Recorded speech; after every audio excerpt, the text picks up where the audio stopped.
अतिशक्ति रानी शर्मा जी, वशिष्ठ अतिगण, प्रिय देशवासियों और सभी प्रिय उपस्थित महानुभाव, आप सभी को हार्दिक स्वागत है। मैं यहाँ अपनी बात शुरू करने से पहले दो लाइन आपके सामने प्रस्तुत करना चाहूँगा। रेल चलती रहे, देश को आगे ले जाती रहे, विकास के नए आयाम, नई क्षितिज बनाती रहे, और यही हमारे माननीय प्रधानमंत्री जी का दृढ़ संकल्प है। देखिए, मेरे को सार्वजनिक जीवन में आए 2 साल हुए हैं जब से मैं सांसद बना हूँ, और मुझे मौका मिला है माननीय प्रधानमंत्री जी की कार्यशैली को करीब से देखने का, नज़दीक से देखने का। और मुझे कहने में आज अत्यंत खुशी है कि जिस सोच के तहत माननीय प्रधानमंत्री जी ने कॉल दी है देश को 2047 तक एक विकसित देश बनाने की, उसी श्रृंखला में आज एक बहुत ही महत्वपूर्ण कड़ी है। जिस तरीके से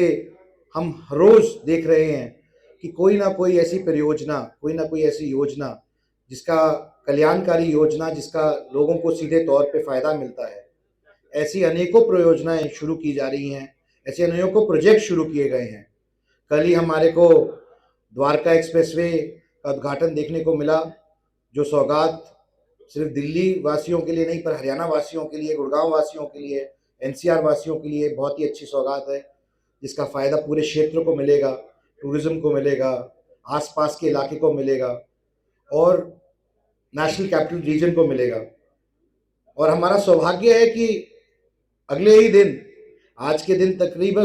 80,000 करोड़ की परियोजनाएं का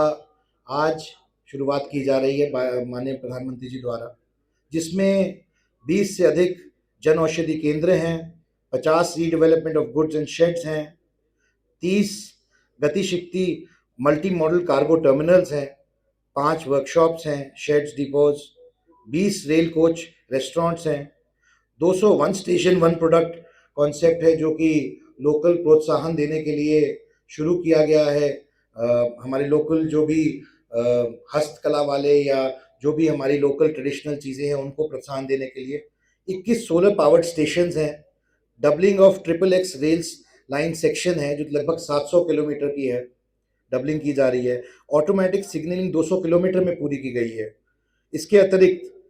electrification of XXX rails line, वो भी 200 किलोमीटर की इलेक्ट्रिफिकेशन की गई है। वेस्टर्न डेडिकेटेड फ्रेट कॉरिडोर, जिसका भी आज शुरुआत की जा रही है, ये भी लगभग 244 किलोमीटर का एक स्ट्रेच है। ईस्टर्न डेडिकेटेड फ्रेट कॉरिडोर, इसका भी 421 किलोमीटर का स्ट्रेच है। ऐसे अनोखे प्रोग्राम आज शुरू हो रहे हैं। Operations control centre Ahmedabad. देखिए, सबसे अच्छी बात यह है कि माननीय प्रधानमंत्री जी जहां एक तरफ तो बात करते हैं कि एक हवाई चप्पल वाले को हवाई जहाज में यात्रा करवाने का जो एक स्वप्न था, उसको पूरा करने का, वहीं दूसरी तरफ हमारे देश की रेलवे, जो कि हमारे देश की का नर्वस सिस्टम है, लाइफ लाइन है, उसको बढ़ाने का काम कर रहे हैं एक बहुत ही सुचारू रूप से। उसके उसी दिशा में आज एक बहुत ही महत्वपूर्ण कदम है। और इसीलिए मैं बताना चाहता हूं कि माननीय प्रधानमंत्री जी जब कहते हैं कि 2047 तक हम एक विकसित भारत की बात करते हैं, परिकल्पना करते हैं, तो उसका क्या उद्देश्य है, उसका क्या मतलब है। उसका मतलब सिर्फ ये नहीं है कि हवाई यात्री को इसकी सुविधा मिलेंगी, रेल यात्री जो कि हमारे देश के आम जन की ज़रूरत है, उसके ऊपर भी कितना ध्यान दिया जा रहा है, किस तरीके से व्यवस्थित तरीके से उसको सुचारू रूप से एक नए आयाम पे पहुंचाने का काम कर रहे हैं। चाहे वो हमारी वंदे भारत ट्रेन हों, मैं आज सुबह वंदे भारत ट्रेन जो अमन दौरा तक जाती है उसी में आया, और उसमें और यूरोपियन ट्रेन में आज कोई फ़र्क नहीं है। जिस रफ्तार से वो चल रही है, जिस तरह की क्वालिटी सर्विस वो दे रही है, तो मैंने बस इतना ही कहना चाहता हूँ कि जिस सोच के लेकर माननीय प्रधानमंत्री जी आगे बढ़ रहे हैं, मैं उस सोच का बहुत ही बड़ा समर्थक हूँ, प्रशंसक हूँ। और आज उसी के लिए अम्बाला वासियों को भी एक बहुत अच्छी सौगात मिल रही है। आपको सब पता ही है कि अम्बाला के अंदर हमेशा अम्बाला कैंट को ही तरजीह मिलती रही है। पहली बार है कि अम्बाला शहर के स्टेशन को भी तरजीह मिल रही है। चाहे अम्बाला शहर की नवीकरण की बात हो, चाहे आज ये जो गोडाउन का उद्घाटन हो रहा है इसकी हो, चाहे ये सारे प्रोजेक्ट्स कभी भी अम्बाला शहर को नहीं मिलते थे, कहीं ना कहीं अम्बाला शहर इनसे वंचित रह जाता था, क्योंकि कैंट, ऑब्वियस सी बात है कि कैंट बहुत बड़ा स्टेशन है, बहुत बड़ा सेंटर है, तो सारे बड़े प्रोजेक्ट्स वहाँ जाते थे, लेकिन अम्बाला वासियों का भी उतना ही ख्याल रखा जा रहा है।